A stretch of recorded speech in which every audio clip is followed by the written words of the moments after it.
Welcome to the Dwig America podcast. And now your host, Todd Dwiggins. Well, good morning, good afternoon, good evening, whenever, wherever you're listening.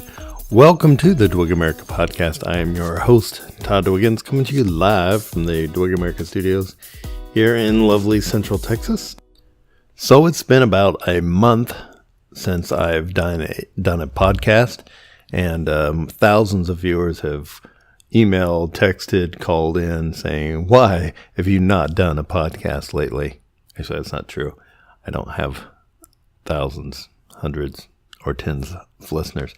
But anyway, it's been a while. But today's podcast is one that's near and dear to my heart.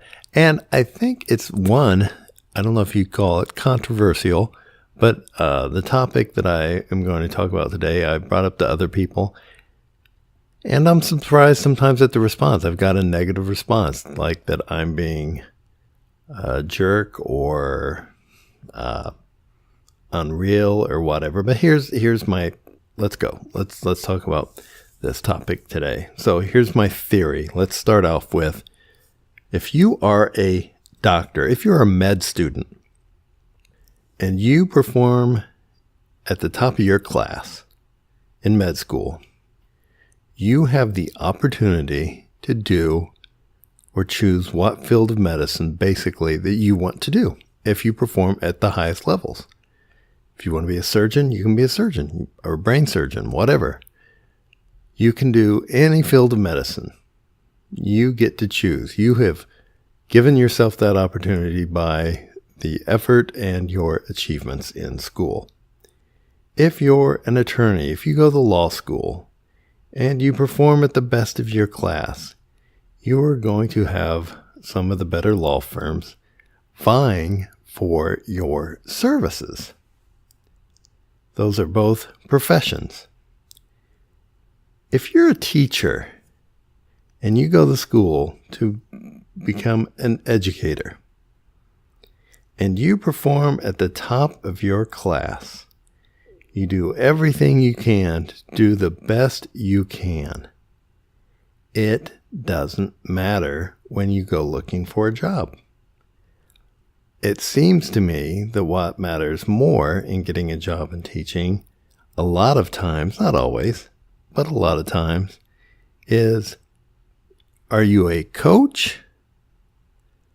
Do you know someone that teaches in the school system?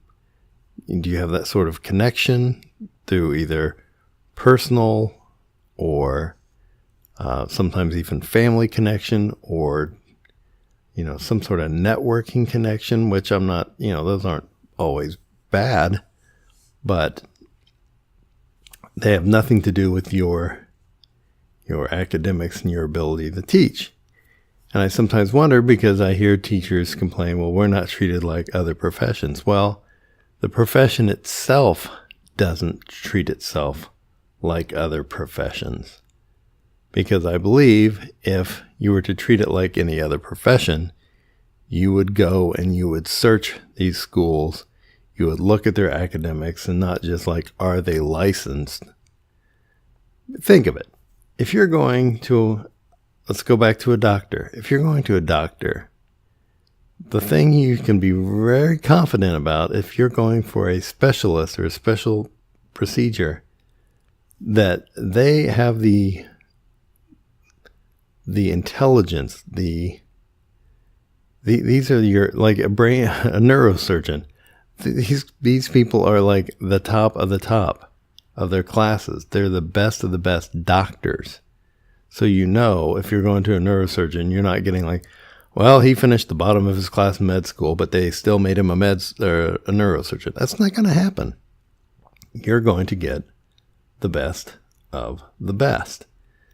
But when it comes to teaching, again, that doesn't seem to matter, which is odd, because it's education, which should put value on education. So I told this to somebody, and they had I think one of their children was in school to become a teacher, an elementary school teacher or something. And they were like incredulous. They're like, so you're telling me just because you think you did really well in school and getting your teaching degree, that should entitle you to a job? And I was as incredulous as I answered back. Yes, if you do well. So when I went to get my bachelor's degree, I did enough to get a bachelor's degree, but I didn't knock really any of my classes out of the park. I wasn't a terrible student, but I wasn't a great student. And, I didn't even know what I wanted to do in life. I just got a degree to get a degree because I thought if I get a degree, I can get a job. And so I didn't put a lot of thought into it. And so I'll tell you what, that's a mistake. You need to put some thought into what you're going to do. But anyway, I didn't put a lot of thought into it. All I knew about college was you go to college, you get a degree, you're supposed to go get a job. And that's all the thought I put into it. So then when I decided to go back, it was going to take another basically 2 years to get all my stuff for teaching because I decided that's what I wanted to do. So basically without getting a bachelor's degree, I was adding on another bachelor's degree with 2 years to get a teaching license. So anyway, I went back and I thought, okay, look, if I'm going to be a teacher, if I'm going to be a professional, I am going to do the best I can. And so I academically put the foot to the floor. Now, I didn't always get all A's, but I got really good grades. I was elected president of the Secondary Education Student Association at my university. I was elected or nominated, or whatever you want to call it, into the Education Honor Society, and I was made president of that. So I thought, you know what? I've set myself up pretty good. I should be able to walk right out the door into a job. I mean, come on. I feel like I had proven myself academically that, hey, I'm ready to do this. And I found that it didn't matter. There were so many other factors that had nothing to do with how well you did in school that, I was just shocked. I was like, I felt like, I put in position to be like in sports a number 1 draft pick. I thought I've done everything to make myself look the best, and it didn't really matter. So my question is, why don't we look at education this way? Why don't we look at that as a profession that way? So that's just my thoughts on that. So if anyone thinks I'm crazy, like, nope, you're completely wrong. That your qualifications educational qualifications should have nothing to do with being a teacher. You should be able to be a C student and teach our future children. But whatever. If you want to disagree with me, I would love feedback, because I was shocked when that person thought that I was being silly for saying I thought doing well should open doors to getting a teaching job. So whatever. Secondly, when it comes to teaching, I know this is one of those that honestly I don't pay attention to, like politically, like which party thinks what. I know some like to put more money into education than other parties. But here's the deal with that whole thing. So when I was getting my teaching license, they were talking about different schools and their performance levels and whatever. And that there was a school that was a low socioeconomic school that had performed excellent on all the standardized tests. So everybody was like, what is this school doing that their kids are just really achieving? Because compared to other schools in the same socioeconomic status, they're just knocking it out of the park. They're as good as these, high income, area schools. They're performing at a level at least as high or higher. How are they doing it? And they called the school up and said, what are you doing so special? What is it that you're doing that is different? We'd love to come visit your school. And the school said, don't bother. And they're like, what? And they're like, don't bother coming here. The thing is, our school is right next to a university. All our students are poor students, but they're all master's and doctoral students. And so their children had a foundation at home that education was important. Their parents, helped them, and these children did well.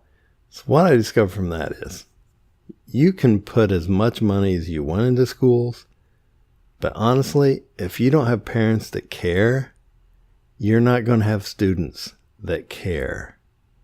So that's my thought on that. If you want students to perform well, you have to have parents that care if they perform well. And except for that, those exceptional students that take it upon themselves that I'm going to succeed, I just don't think it makes that big of a difference. What you can be the greatest teacher in the world. If kids don't care, they're not going to care. They're not going to perform. So that's my thought on that. Maybe another different spin, a different take, and probably people may not like that view, but that to me is common sense. But common sense isn't really welcome in this world anymore. Okay. What was my third thing on education? I had one more thought on education. Yes, I remember the last thing. So one thing that drives, especially my youngest two, crazy in school is the amount of noise and how rude and disrespectful other students are to teachers and to one another. And they find it very distracting. And my one daughter wants to just be in a school where she can go to school and learn, and it's not a madhouse. And so my thoughts on that is, one, they have to learn to deal with difficult situations. That is one thing I tell them all the time. Look, life is not always easy. You're going to be in tough situations. You have to learn to adapt and deal with it. That's one thing. But the second thing is, I have noticed a massive increase in disrespect in the schools, and just kids being disrespectful not only to each other, but to teachers and that sort of thing.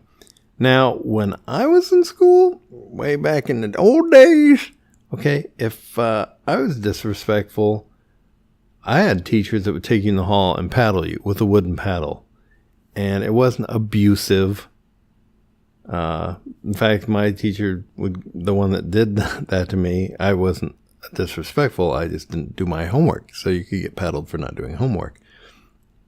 But he gave me the option. Do you want me to call your parents, or do you want me to give you the paddling? And I always said, give me the paddling, because I don't want to get my parents involved in this. So anyway, now I'm not saying you have to paddle kids. I understand the whole thought process behind that. But what I'm saying is there has to be consequences that kids find so unpleasant that they don't want to face those consequences. And if we're not going to come up with something, because why are these kids that are disruptive, which really are the minority students, there's a small group of students that do this, why are we letting this small group of students dictate the learning environment for the majority of students, or those that are there to learn? Every child is entitled to an education, but not every child is entitled to go and disrupt education. So I think until a real solution comes to pass, this is going to continue to be a problem.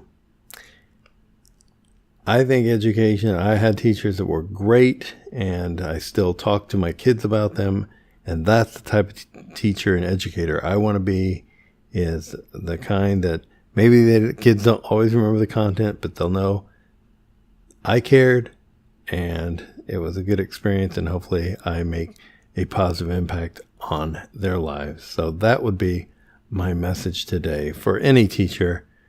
Go out there, make a positive impact and help find positive solutions to move forward. That's my 3 points on education. Hopefully I didn't ruffle too many feathers, but you got something to say, shoot me an email at twigamerica@gmail.com, or if you know me personally, give me a call and tell me I'm out of my gourd. So until next time, thanks for listening, and pass this on if you know anyone that is a teacher that may have their own input. Love to hear from them. Love to hear from you again at twigamerica@gmail.com. Until next time, thanks for listening, and so long, everybody.